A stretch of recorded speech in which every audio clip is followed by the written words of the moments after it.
ಕಾಂಗ್ರೆಸ್ ಪಕ್ಷದ ಪರ ಪ್ರಚಾರ ಮಾಡೋದಕ್ಕೆ ಆತ್ಮಸಾಕ್ಷಿ ಒಪ್ಪುತ್ತಾ ಅನ್ನೋದು ಯಾವ ದೇಶ ವಿರೋಧಿ ಯಾವ ದೇಶ ಕಾಂಗ್ರೆಸ್ ದೇಶ ವಿರೋಧಿ ಇರುವಂಥದ್ದು ದೇಶ ವಿರೋಧಿ ಚಟುವಟಿಕೆ ಅಂತ ಇವ್ರು ನಮ್ಮ ಪಕ್ಷಕ್ಕೆ ಕೇಳ್ತಾರೆ.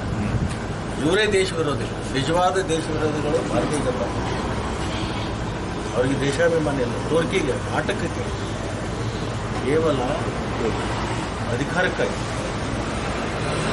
ದೇಶದಲ್ಲಿರ್ತಕ್ಕಂಥ ಎಲ್ಲರೂ ಕೂಡ ಸಂವಿಧಾನದಲ್ಲಿ ಪ್ರೀತಿ ವಿಶ್ವಾಸದಿಂದ ಕಾಣಬೇಕಾಗಿದ್ದು ಪ್ರತಿಯೊಬ್ಬರಿಗೂ ಹಕ್ಕಿದೆ. ಇವರು ಜಾತಿ ಭೇದಗಳನ್ನು ಮಾಡ್ತಕ್ಕಂಥದ್ದು ಇವರು ನಿಜವಾದ ಭಾರತದ ಸಂವಿಧಾನ ವಿರೋಧಿಗಳು.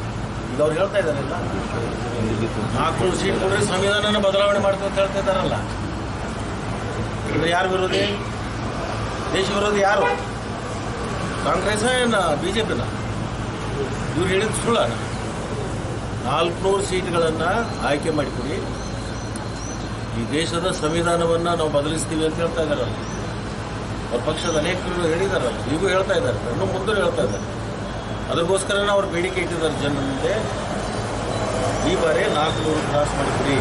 ಅಂದರೆ ಅವ್ರ ಇಚ್ಛಾ ಇದೆ, ದೇಶದ ಸಂವಿಧಾನವನ್ನು ಬದಲಾವಣೆ ಮಾಡ್ತಕ್ಕಂಥ ಏನು ಇಚ್ಛಾ ಹೊಂದಿದ್ದಾರೆ, ಆ ಇಚ್ಛಾ ಪೂರ್ಣ ಮಾಡೋದು 400 ಕೇಳ್ತಾ ಇದ್ದಾರೆ.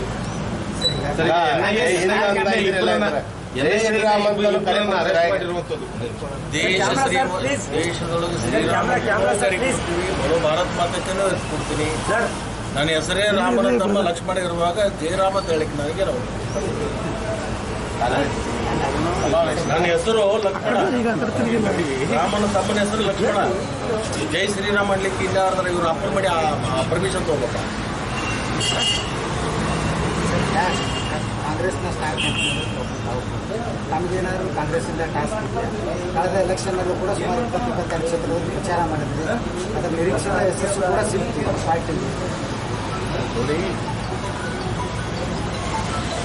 ಸ್ಟಾರ್ ಕ್ಯಾಂಪೇನ್ ಅಂತ ಎಲ್ಲೆಲ್ಲಿ ನಮಗೆ ನಮ್ಮಲ್ಲಿ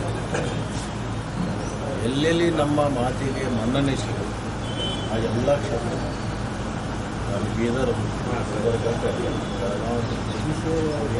ಬಿಜಾಪುರ, ಬಾಗಲಕೋಟೆ, ರಾಯಚೂರು, ಧಾರವಾಡಕ್ಕೆ ಹಾವೇರಿನೂ ಹೋಗ್ತೀನಿ. ಅಂದರೆ ಎಲ್ಲ ಕಡೆನೂ ಪ್ರಚಾರ ಮಾಡ್ತೀನಿ. ನಮ್ಮ ಪಕ್ಷದ ವರಿಷ್ಠ ಏನು ತೀರ್ಮಾನ ತಗೊಂಡಿದ್ದಾರೆ, 20ಕ್ಕಾದ್ರೂ ನಾವು ಮುಟ್ಟಬೇಕು ಅಂತೇಳಿ 20ಕ್ಕೆ ನಾವು ಮುಟ್ಟಲಿಕ್ಕೆ ನಮ್ಮ ಎಲ್ಲ ಪ್ರಯತ್ನ ಆಗ್ತೀವಿ. ಒಗ್ಗಟ್ಟಿನಿಂದ ಒಂದಾಗಿ ನಾವು ಕೆಲಸ ಮಾಡಿ 20 ಸೀಟನ್ನು ನಾವು ಗಳಿಸ್ತೇವೆ ಅಂತ. ಈಗ NIA ಕೇಸಲ್ಲಿ ಬಾಂಬ್ ಬ್ಲಾಸ್ಟ್ ಪ್ರಕರಣಕ್ಕೆ ಸಂಬಂಧಪಟ್ಟಂತೆ NIA ಇಬ್ಬರನ್ನು ಅರೆಸ್ಟ್ ಮಾಡಬೇಕು. ಅದು ರಾಜಕೀಯವಾಗಿ ಬಳಕೆ ಆಗ್ತಾ ಇರುವಂಥ, ಅಂದರೆ ಒಂದು ಉಗ್ರರನ್ನು ರಕ್ಷಣೆ ಮಾಡುವಂಥ ಕೆಲಸ